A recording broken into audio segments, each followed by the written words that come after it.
Do you want the one-way ticket to Supersonic Legend? Then keep watching, because in today's video, I'm going to show you how this one-way ticket method got me top 100. And I taught this method to one of my students, and this is what he said. And once you implement this into your game, you will never look back again. But what is this one-way ticket method, and how do you implement it into your game? Well, it's actually pretty simple. It's understanding how to actually outplay your opponent. But don't worry, that's not all this video is about. Later in this video, I'm going to show you how to improve on this concept and improve on so many other things as fast as possible. But before we get to that, we got to understand the steps to outplay our opponent. And that's going to consist of 3 steps. And those 3 steps are analyzing the play, deciding what we're going to do in the play, and actually performing it. And that might sound like a bit of a process, but we actually do it already, and it's mostly just split-second decisions. But the key point that we need to take away from this is that we don't need our subconscious making these decisions. We want to be consciously active trying to make these decisions, because that is going to be our first step to outplaying our opponents consistently. So what should we be thinking of when we're analyzing a play? Well, the most efficient thing to look in your opponent's play when you're analyzing them is, where's their car facing? Where is their momentum going, and where are they positioned at on the field? And that's the 3 things that we need to pay attention to before we actually decide of what we're going to do. And a lot of people actually struggle with this, so make sure you have this down before going into the next step. But once we have those 3 things down, we need to decide of how we're going to actually outplay our opponent. And the best way for you to decide what to do is giving yourself multiple options. Which leads me in how to practice it, and this is how I practice it when I was first doing this, which was, you need to come up with 3 ways to outplay your opponent, and you need to choose the most efficient and dangerous one, which is a lot harder than it sounds, because at first you're not going to choose the best option right away. But when you're first learning this, it's okay to choose the worst or the second to worst one at the start. But then when you can perform this in game, it's mostly just repetition until you can get that perfect outplay down. But then that takes us to how to perform our outplay, which to actually outplay your opponents, you need to have a mechanical ability to outplay them. And a good rule of thumb to know what rank you can outplay consistently is going to be your ones rank.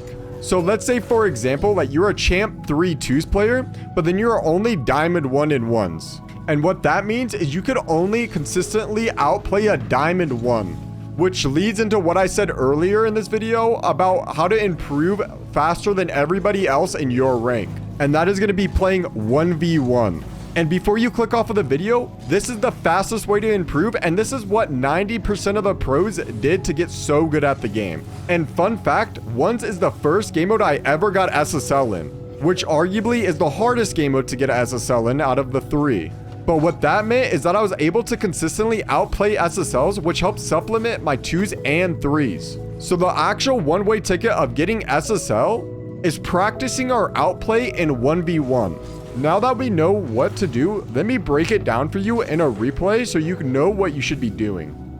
Okay, so in this replay, I'm going to go over each step individually about what we went over. So I'm going to talk about the analyzing part, where we analyze where they are on the field, where their momentum's going, or where they're positioning at, or where their car's kind of positioned at, like where they're facing is what I meant, and then deciding. And then the actual performing part, which I'll go through this replay and I'll show you what I mean step by step. And then I'll show you how I decide and my 3 options. And basically, I'll just go into a deep dive of this one replay of me playing Zanil. This was actually in last year's 1v1 qual. But yeah, let's get right into it. Okay, so immediately off kickoff, if we're analyzing, we can see Zanil's in front of me. His momentum's going towards that mid boost. This indicates that I'm already losing this kickoff, so I just need to go back for boost and go reset and play defensive. But as we see, I do go play defensive and I get the quick and easy save off of this. Okay, so here, if we are analyzing, we see that Zanil's car is facing towards this corner. His momentum is going away from the ball, and he's kind of just nowhere near ready to go for this ball. So if I play aggressive here, I can beat him because my momentum and my positioning is straight on with the ball and his is not. So he's probably going to take a little bit more of a defensive turn here just so he could kind of bait me in. He has 100 boost. I have 20 boost. So this is kind of like bait and switch play, but I'm going to probably just take the ball and try to outplay him with 20 boost. And right here, this is where deciding comes in. We see Zanille's facing towards his net. He's playing defensive. He has no chance of challenging me, and he already decided that he's going to defend my shot. So realistically, my three options here are to air dribble bump, to try to flick, or a low 50. And I'm on 18 boost. Air dribble bump is probably the worst decision out of this. Flick and low 50 is pretty good. I would say a low 50 is probably the best, and a flick is probably the second to best, but it's a pretty close tie with the low 50. Which, as you see, I went for the air dribble bump, which I chose the worst option. And it didn't go in. I wasted all my boost, and now Zanille has 100 boost to try to beat me to this ball, which this should be a goal on me. And that kind of gives you an example of how choosing the worst decision already he punishes me for it, which he didn't actually score off of it, and I get a counter punishment off of it, but if we're talking realistically, this should have been a goal. This is kind of what I mean. Choosing the third worst option already punished me. So this is why decisions make such a big difference in your game. Okay, right here, going back to the analytics, he's going supersonic backwards, but he's still close enough where he could challenge, so I have to wait for him to get a little bit farther away before I could actually open up my options. So my only option right now is just kind of watching him, and if he tries to go for it, I just double jump pop it over him. But he should go back here. Yeah. Okay, now my options open up. I have 100 different options, but through the moment, we're probably thinking of, do I go in the air, do I stay grounded, or do I bump? That's our three options, and our three playmaking abilities. So what I would recommend is, once you get these down, try to do what you're most comfortable with. Like, really, there isn't really a bad scenario here. You can go for anything because he's giving so much pace that all of them are solid options. Just do what you're comfortable with. And I think around this time I was more comfortable on the ground, so I might go for like a ground air dribble bump or a flick or a low 50. I don't think I was a very aerial heavy player yet, which I do go for the flick, and it was probably not the best flick, to be honest, but still. And like here, like I could break this down too. Let's go back a little bit. I catch the ball. I see Zanille going supersonic, like Mach 10 towards the ball, which means he's probably wanting to challenge me. And he knows that I know that he's just going to dive at the ball. So this is kind of a mind game. So he thinks because I know he's just going to insta-send the ball, I'm just going to shoot the ball. But this is where I throw in a little fake to catch him off guard, and it gets me a free goal. So that's kind of a mind game. So I get a free ball. I'm going to get boost. I see him just insta commit here. Which that kind of tells me that he's just trying to be annoying and try to give himself some time to get boost, which it honestly works because it makes it a high 50, which allows him to get the corner boost. And this isn't the best bounce for me to score. And he gets back and gets a save. So like, even in defense, like I know I get scored on here, but even in defense, we can still analyze. Like my Zanille has downward momentum. He's not doing anything in the air, so this probably would be the best time to challenge, but I'm such in a weird position where my momentum's going away from the ball, and I can't really turn around in time before he lands.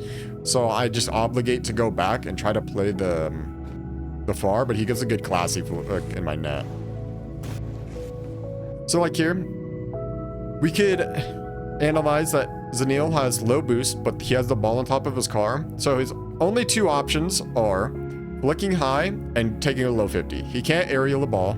He has to speed this ball up or slow it down. And the only way he can speed this ball up is by flicking it. And the only way what he's going to do by slowing it down is taking a low 50. So all I have to do is the best option for me to play is to go high on this backboard and cover both options, or the high and the low, and slow down.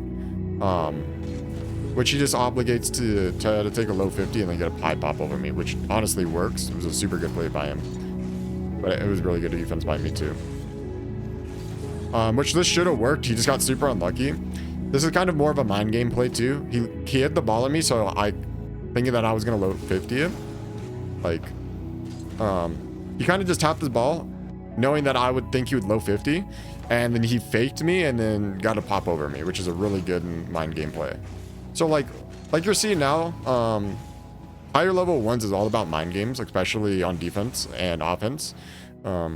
There's a lot of mechanics to it too, but it's honestly just a lot of analytical breakdown and kind of trying to predict what your opponent's doing. Like here, I could see that Zanil has 0 boost. He's trying to go back and he has 0 momentum. So if I beat him to this ball, it's just in his net. Okay, well, we don't talk about that. Yeah, so, okay, we're good. We're good. Never worried. Crazy defense. But moving on. Boom. I see he just fake child. I know he just used a lot of boosts. He's going to be back. He's going for this corner. So this gives me separation, and this gives me 3 options again. My 3 options, probably to flick this top left, low 50, or air dribble bump. There's not really anything to go into like the air to flip reset or anything. It's kind of just when you get in this position, you have the same 3 options, but how to categorize which one's the best is off of your opponent's position. And we can see Zanil's going to turn in here. So a bump or a flick's going to be the best. Which I opt for the flick to just thought I didn't get a very powerful flick. And we're going to analyze this. He's in the same exact scenario. So I could probably assume that he's going to go for a flick, an air dribble bump, or, you know, he can actually probably go for an air dribble flip reset here because he's far enough away. And I don't know that he's on like 20 boost, but he's probably going to obligate to go take a low 50 or go high. Yeah, he's going to go for the bump. So yeah, I'm trying to explain this like the best I can. You just got to keep in mind that basically you're already doing this in game. You just kind of have to do it consciously and be consciously aware of like what decisions you're making. And you got to kind of categorize them, what's best to worst, in like a split second, just, I don't know. You got to categorize them in like a split second decision in game, and it's honestly really rough for most people, but this is a skill that you have to improve on because you got to know what's going to work and what's not going to work. Like during these games, like I already know what 3 things I can do. It's kind of just choosing which one's best in the moment to kind of break down Zanil and to be able for me to score on him. So really, by being consciously aware of what you're doing, you're not only going to improve your outplay ability, but you're going to start making better decisions and better outplay abilities. And the reason I didn't opt to do this, me explaining it while I play at one's game, is just because like when you're doing this, you're going to think about it so fast that you can't really voice it out loud before the play moves on. You're going to just kind of have to think really fast. Like again here, I did another mind game. I know I'm up to with a minute left. I know Zanil, he's a more established player than me in the community, so he's probably a little tilted that he's losing to me right now. So I'm just going to opt in to play the slow cringe game mode of taking the low 50 on him. Well, he has to come to me because I'm up to with a minute. And I get up the low 50, which makes him overcommit and like just give me a free ball to do whatever I want with. Which I don't even capitalize on, but I should have. And right now, just because the game's winding down and Zanil's such a good opponent, I was trying to just literally stall time and kill time. Like I'm just playing a super slow cringe ones game. I don't really do this anymore because you don't really improve much from it. This is more of just like I'm using everything to the best of my ability. I'm trying to win this game with all I have. Which I wasn't like, I was really mechanical back then. I just didn't use them much because I just wanted to play very foundationally solid. But just being consciously aware of what decisions you want to make and analyzing your opponent. Honestly, I think the analyzing your opponent is probably the most helpful just because you kind of grasp what your opponent's doing and you kind of understand how they're awkward or if they're comfortable, if they're dangerous, whatnot. But I think definitely work on analyzing your opponent first and then go over to making your decisions consciously because that's going to separate you from ranks, to be honest. It's going to separate you from that champ 2 player to that, GC1 player. If you made it this far, comment Fennec players rise up in the comments down below. But I just wanted to say that 93% of you guys aren't subscribed, so if you made it this far, hit that subscribe button and that notification bell. Also, I am starting to stream on Twitch. I stream 2 to 3 times weekly. So if you're interested in watching my streams or, even getting some viewer replays on there, be sure to follow my Twitch. And I also have my other socials linked in the description below. And I also do coaching on my Ko-Fi if any of you are interested in getting a one-on-one session with me. But with that, I want to thank you for making it this far. And one last thing before we go. Mwah.